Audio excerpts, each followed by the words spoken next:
आज हम ये समझने वाले हैं कि कैसे हम एक डीएफए को मिनिमाइज डीएफए में कन्वर्ट कर सकते हैं with the help of box method.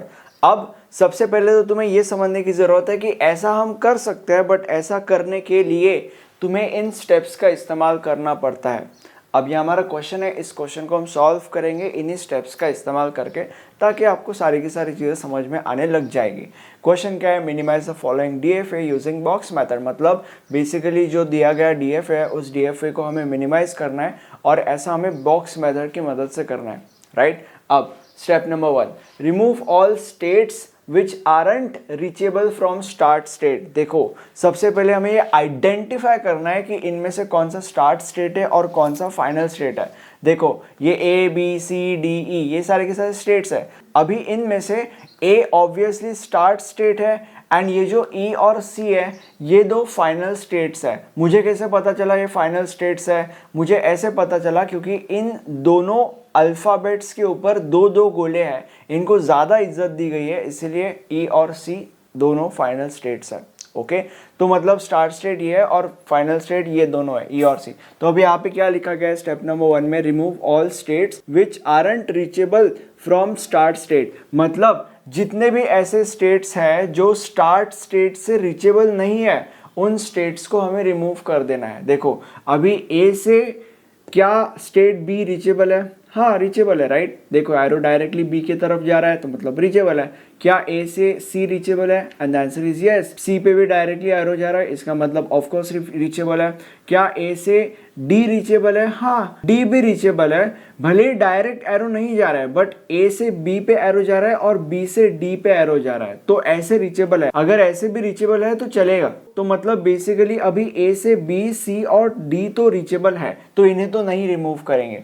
अब क्या ए से ई रीचेबल है? And the answer is no. A से ई रीचेबल नहीं है, डायरेक्टली भी रीचेबल नहीं है और इनडायरेक्टली भी रीचेबल नहीं है। खुद अपनी आंखों से देख लो, ई कहीं से भी रीचेबल नहीं है क्योंकि ई के पास कोई एरो आ ही नहीं रहा है। ई से सारे के सारे एरोज बाहर जा रहे हैं, ई के पास एक भी एरो नहीं आ रहा है, तो ऑब्वियसली ई रीचेबल नहीं होगा। तो अभी क्योंकि ई ए से रीचेबल नहीं है इसलिए ई को हम हटा देंगे। तो अभी अगर ई को हम हटा देंगे तो ई के अलावा जो ये डायग्राम बनेगा वो डायग्राम हम यहाँ पे बनाएंगे। तो अगर ई को हमने इस डायग्राम से रिमूव किया तो ये डायग्राम बनता है, हमने बना दिया है। अब हमें इस डायग्राम को कंसिडर करके एक टेबल बनाना है। टेबल कैसे बनाएंगे? देखो क्यू और एप्सिलॉन। अब क्यू और एप्सिलॉन का मतलब क्या होता है मैं आपको बताता हूँ। क्यू का मतलब सारे के सारे स्टेट्स, तो स्टेट्स लिख दो। ये बाय द वे ए है, sorry for that. A B C और डी ये सारे के सारे स्टेट्स हमने लिख दिए। सी क्योंकि फाइनल स्टेट था इसीलिए सी के ऊपर हम स्टार मार्क कर देंगे।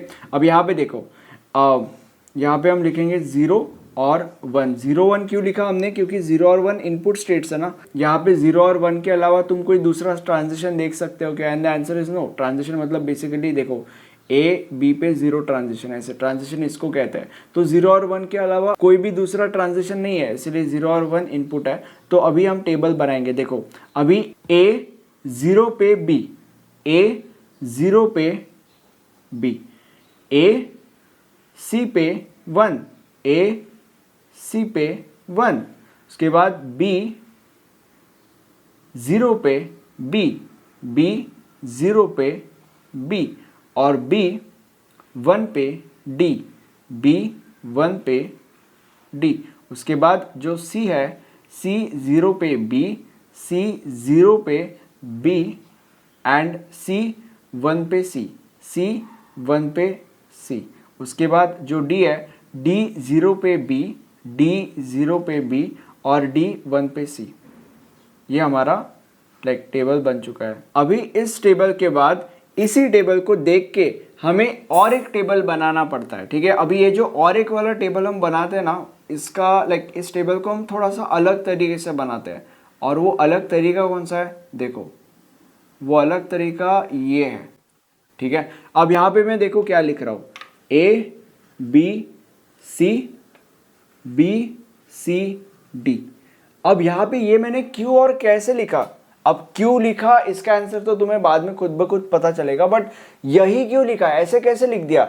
देखो बॉक्स थ्योरम जो बॉक्स मेथड है वो क्या कहता है, जितने भी स्टेट्स तुम्हारे हैं, दो स्टेट्स -1, मतलब अभी यहाँ पे देखो कितने स्टेट्स है तुम्हारे, ए बी सी और डी, तो इसमें से -1 कर देंगे, मतलब आखिरी का जो स्टेट है वो गायब कर देंगे, तो ए बी सी बचता है हमारे पास, राइट। तो इसलिए हमने यहाँ पे ए बी सी लिखा और यहाँ पे बी सी डी लिखते हैं, ठीक है। अगर suppose A B C D E होता था तो हम यहाँ पे लिखते थे ए बी सी डी और यहाँ पे हम लिखते थे बी सी डी ई, ऐसे, ओके।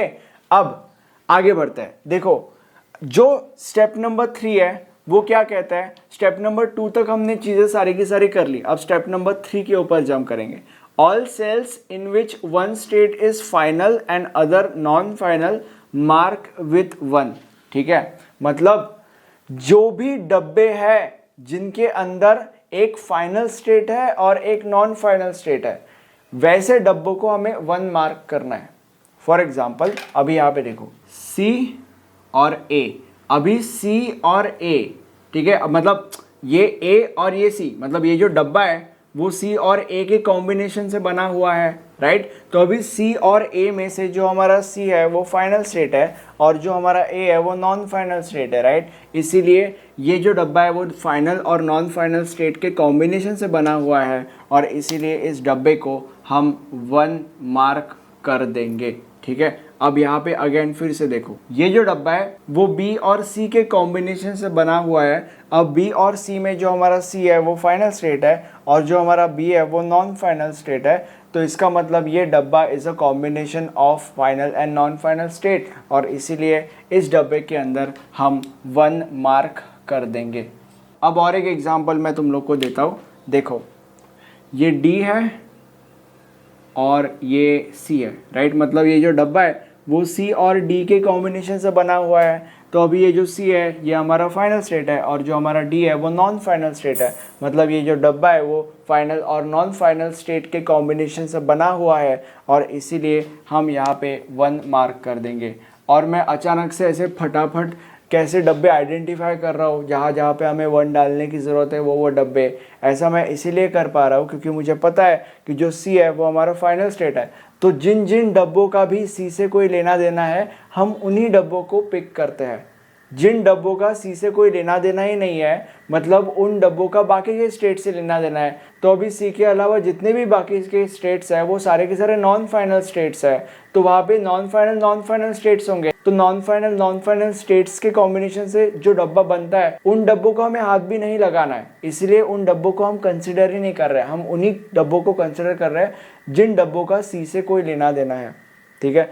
अब मैं इसको थोड़ा सा अच्छे से लिखता हूँ। अभी ना हमारा स्टेप नंबर 3 हो चुका है। All cells in which one state is final and other non final mark with 1। ऐसे जितने भी सेल्स थे सारे के सारे सेल्स को हमने 1 मार्क कर दिया है। अब हम स्टेप नंबर 4 के ऊपर जंप करेंगे। For unmarked cell perform this, मतलब जितने भी ऐसे सेल्स हैं जो एम्प्टी है, जिनके ऊपर कोई भी मार्क हमने नहीं किया है, तो उन सेल्स के लिए हम आगे की चीज़ें अभी परफॉर्म करेंगे। अब आगे की कौन सी चीज़ें परफॉर्म करेंगे, देखो हम एक एक सेल को कंसिडर करके उन्हें सॉल्व करेंगे। सबसे पहले हम इस सेल को कंसिडर करते हैं। अब ये जो डब्बा है वो A और D का कॉम्बिनेशन है, राइट, इसलिए हम यहाँ पे लिखेंगे A, D। अब ध्यान से देखो मैं कैसे चीज़ों को सॉल्व करता हूँ। सबसे पहले मैं यहाँ पे लिखूँगा A, 0 इज इक्वल टू और del D, 0 is equal to A यहाँ से आया और D यहाँ से आया और यहाँ पे ये 0 0 क्यों है, ये 0 0 हमारा इनपुट है, ठीक है। अब इनपुट 0 भी हो सकता है 1 भी हो सकता है, इनपुट कुछ भी हो सकता है। तो यहाँ पे हम 0 के लिए कर रहे हैं, इसके आगे भी हम यही करेंगे और उसमें 0 के जगह पे 1 होगा, ठीक है, ताकि दोनों इनपुट हमारे कवर होंगे। अब यहाँ पे इसका मतलब क्या है, देखो A 0 पे क्या देगा, A जो है वो 0 पे B देगा, राइट, इसलिए हम यहाँ पे लिखेंगे B। D 0 पे क्या देगा, D 0 पे B देगा। अब यहाँ पे देखो दोनों के आंसर्स सेम हैं, बट सबसे पहले तुम्हें ये समझने की ज़रूरत है कि यहाँ पे ये हमने किया क्या है। यहाँ पे ये हमने यहाँ से तो यहाँ तक इस चीज़ को सॉल्व किया है। अब क्योंकि वहाँ पे दोनों के आंसर्स सेम आते हैं, तो अभी यहाँ पे देखो if this is equal to R and this is equal to R, मतलब अगर दोनों के आंसर्स सेम है, वो यही है मतलब वो जो कंडीशन है ना, वो ये वाली कंडीशन है। अगर दोनों के आंसर सेम आते हैं तो हमें क्या करना है, then no decision can be taken, मतलब हमें कोई भी डिसीजन नहीं लेना है। अब जैसे कि मैंने तुम लोग को बोला था कि 0 इनपुट के साथ हमने ट्राई कर लिया, अब हम 1 इनपुट के साथ ट्राई करते हैं। तो del a, 1 is equal to और del d, 1 is equal to, तो अभी a 1 पे क्या देगा, a जो है वो 1 पे c देगा, और d 1 पे क्या देगा, d जो है वो भी 1 पे c देगा। अब यहाँ पे भी दोनों के आंसर सेम है, अगर दोनों के आंसर सेम आते हैं तो again no decision can be taken, हमें कोई भी डिसीजन नहीं लेना है। अब ये जो बॉक्स है जो a और d का कॉम्बिनेशन था, तो अभी इसको हमने दोनों इनपुट्स को कंसिडर करके सॉल्व कर लिया, तो अभी और कोई इनपुट बचा नहीं है। अब दोनों इनपुट्स कह रहे हैं कि कोई भी डिसीजन नहीं लेना है, तो इस बॉक्स के लिए हम कोई भी डिसीजन नहीं लेंगे, इस बॉक्स को हम ऐसे ब्लैंक ही छोड़ देंगे। ठीक है, अब हम अगला बॉक्स कंसिडर करते हैं विच इज b, d। अब ये जो बॉक्स है वो ऑब्वियसली b और d के कॉम्बिनेशन से बना हुआ है, इसलिए b, d। अब इसको भी हम वैसे सॉल्व करेंगे। देखो del b, 0 is equal to और del d, 0 is equal to, अब b 0 पे क्या देगा, b जो है वो 0 पे b देगा, और d 0 पे क्या देगा, d 0 पे b देगा। अब यहाँ पे अगेन दोनों के आंसर सेम है, इसीलिए again no decision can be taken, कोई डिसीजन हम नहीं लेंगे।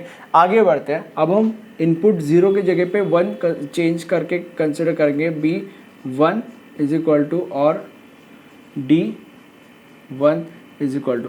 अभी b 1 पे क्या दे रहा है, b जो है वो 1 पे d दे रहा है, और जो d है वो 1 पे क्या दे रहा है, जो d है 1 पे c दे रहा है, तो इसलिए हम यहाँ पे लिखेंगे c। अब यहाँ पे देखो दोनों के जो आउटपुट्स है या दोनों के जो आंसर्स है वो अलग अलग है। ठीक है, अभी अलग अलग अगर आंसर्स होंगे तो क्या करना है, if this is equal to r and this is equal to s, अगर दोनों के आंसर्स अलग अलग है तो चेक करना है कि क्या सेल RS मार्क्ड है।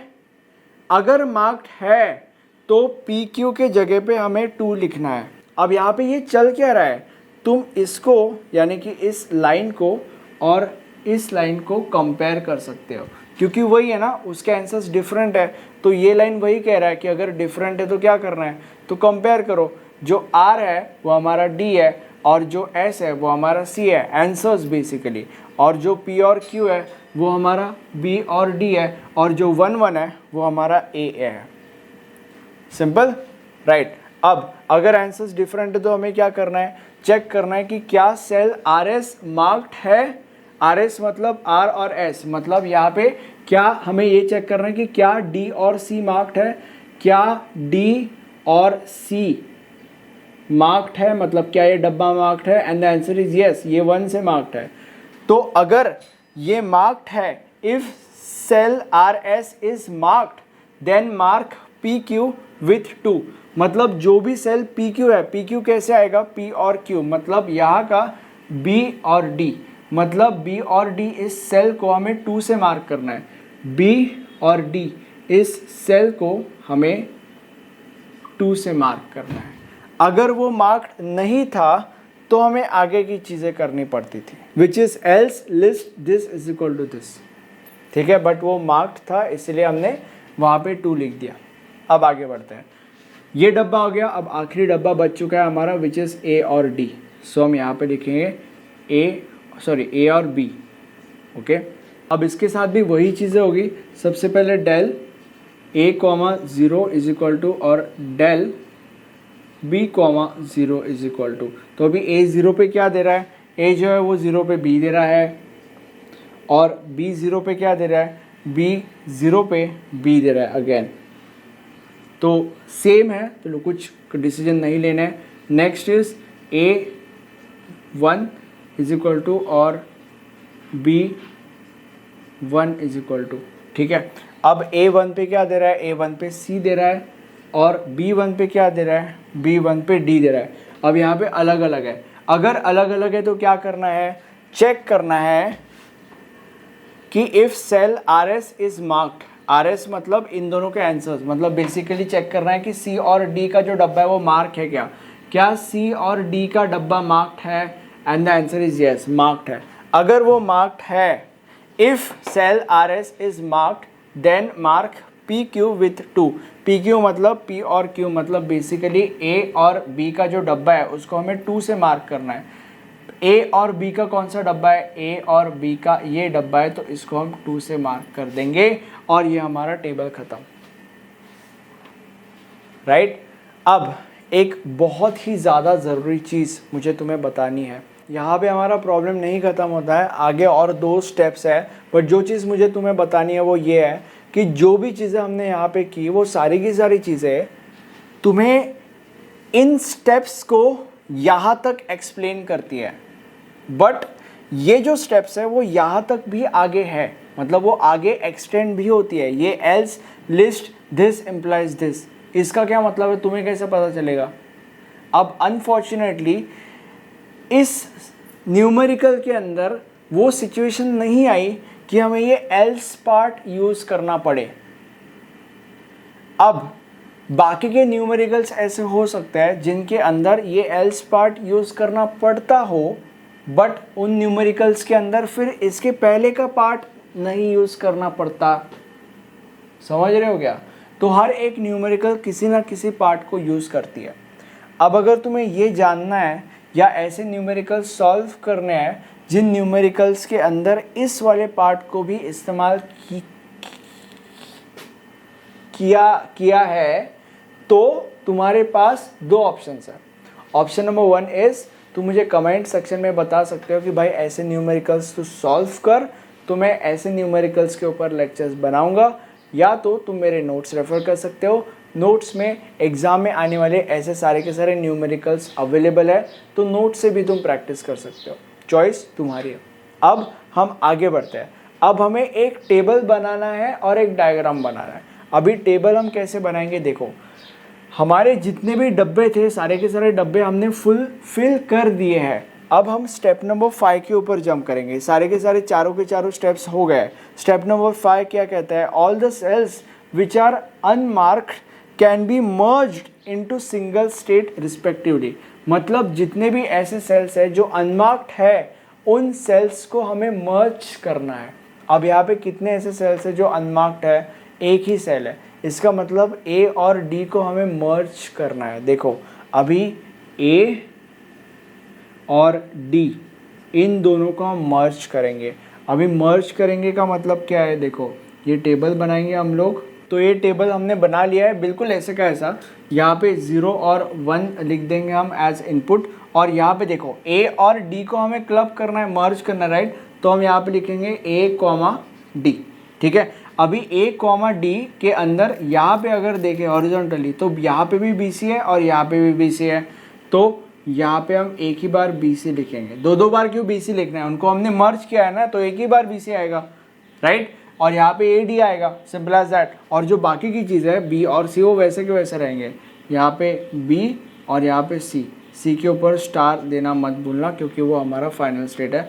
और यहाँ पे बी सी और बी सी, ठीक है। सॉरी, यहाँ पे बी का बी डी था तो बी का बी डी, ठीक है, बी डी मत पियो, ठीक है। अब यहाँ पे आगे बढ़ते हैं। ये हमारा टेबल बन के तैयार हो चुका है। अब इसका डायग्राम बनाएंगे हम लोग। डायग्राम कैसे बनाएंगे? ए कॉमा डी, ये ए कॉमा डी जितने भी स्टेट्स हैं हम यहाँ पे लिखेंगे। ए कॉमा डी एक स्टेट था, बी और सी, तो यहाँ पे बी और यहाँ पे सी, सी के ऊपर डबल गोला देना क्योंकि वो फाइनल स्टेट है, राइट। अब यहाँ पे देखो ए कॉमा डी बी पे 0, ए कॉमा डी बी पे 0, ठीक है। और ए कॉमा डी सी पे 1, ए कॉमा डी सी पे 1, बी पे 0 और बी डी पे 1, बी पे 0 और बी डी पे 1, ठीक है। देन सी बी पे 0 और सी पे 1, सी बी पे 0 और सी पे 1। ये तुम्हारा डायग्राम बन के तैयार हो चुका है। अगर वीडियो अच्छा लगा है तो प्लीज़ इस वीडियो को लाइक करो, और ये हमारा प्लेलिस्ट है, इस प्लेलिस्ट के अंदर इस सब्जेक्ट के सारे लेक्चर्स मिल जाएंगे। Thank you so much.